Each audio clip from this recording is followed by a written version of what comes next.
foot on the campus for the first time. I had come here from another state, and so my first weekend in town, it was a Friday evening. I walked over the footbridge from downtown onto campus, and I have to tell you that my very first impression of the campus was the powwow. So there were hundreds of people gathering around the Adams Center getting ready to go into the powwow, and I thought what a great tradition here in Montana to host that powwow. I had come from South Dakota, which is a state with its own very rich tradition, and so I was very happy to see that I was in another state, Montana, that really honors its native heritage and the traditions associated with those. I'm really delighted to see, in fact, some folks from South Dakota here. Kathy Prasick walked up to me earlier, and so Kathy, thank you for making the long trip out here, and thanks to all of you who have driven or flown long distances to get here.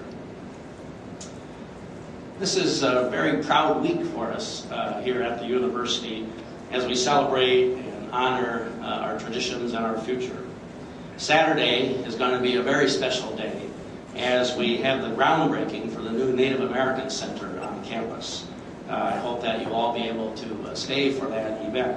It's a very big step for this university, for this state, and for this nation to put up such a building that will house our Native American Studies program and other activities associated with Indigenous people. So I hope that you can be here. It's a real symbol of President Dennison's commitment to Native American people and to diversity on this campus. So that will be an important symbol, an important step of this university's efforts in this area. I'd like to take this opportunity to announce another step that we are taking as a university to move forward in our thinking about Native American peoples. Effective this summer, we have appointed a new position called Special Assistant to the Provost for Native American and Indigenous Education. So this person will work out of our office, and I'm looking very much forward to working on a very close relationship with this new position to move our ideas and our agenda forward in the area of Native studies. This will be a half-time position, and the initial charge of the position will be to lead us in our strategic planning and strategic thinking about Native American studies and opportunities. I'm happy to report that someone who is well known to many of you has accepted that position, Professor Kate Shanley. And so, Kate, will you stand and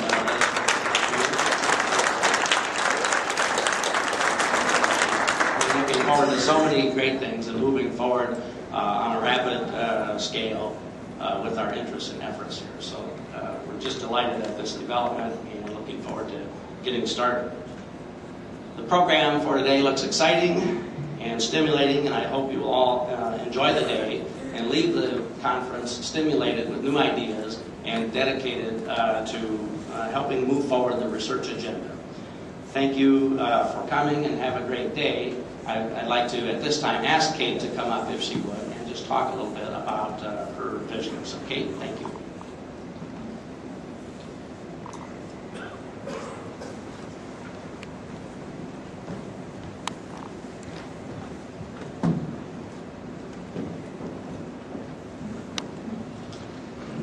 Thank you, Royce.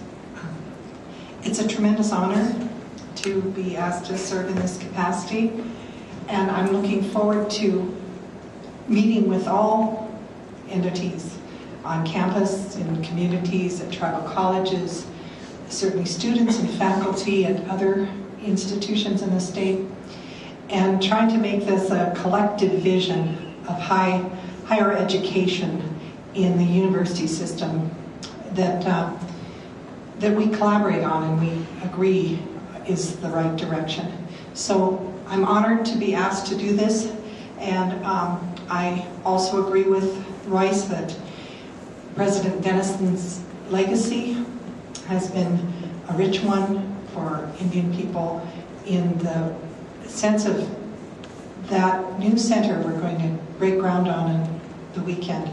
We're all so very much looking forward to that. I'm hoping that one of my duties eventually will be to increase the funding and for academic programs related to Native American intellectual pursuits and methodologies that come out of tribal traditions, respecting that knowledge. So I'm grateful for that.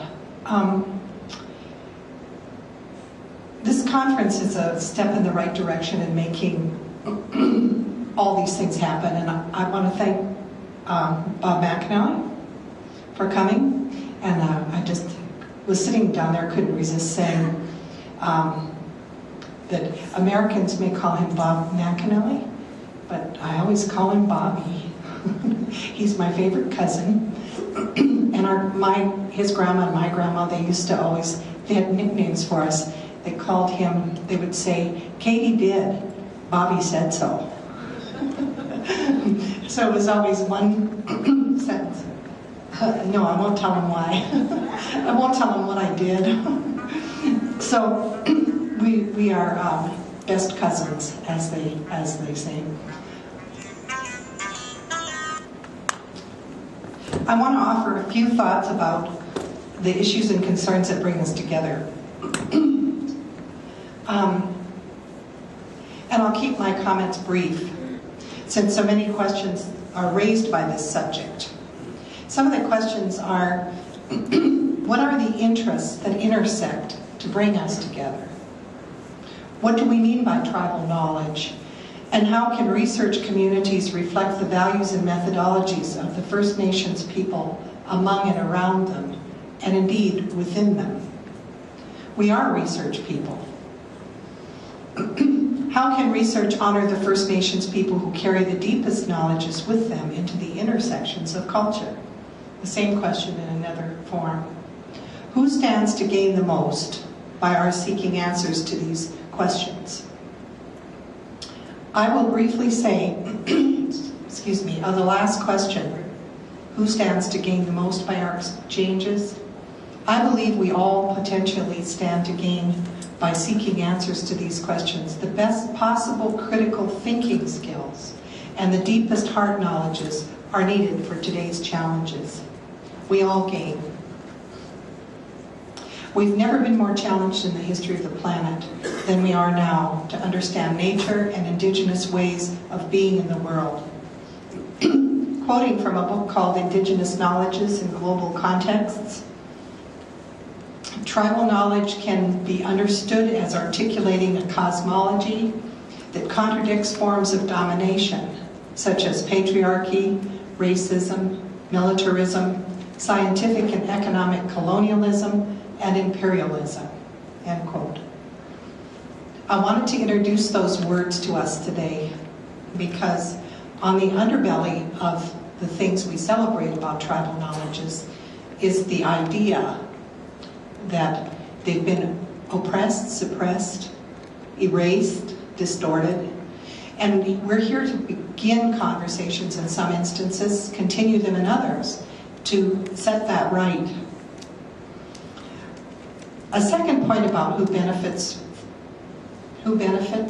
Indigenous intellectual property rights are a matter of social justice and equality. With the United Nations signing of the Proclamation of Indigenous Rights, September 13th, 2007, comes the recognition that Indigenous people must be treated as equals on the global stage. It may take time to put teeth behind that proclamation. After all, the United States didn't sign it. But it's an important step, a culmination of decades of Native activism and unity worldwide. Research communities must grow in understanding and respect for both American Indian cultural practices and the right to be Indian.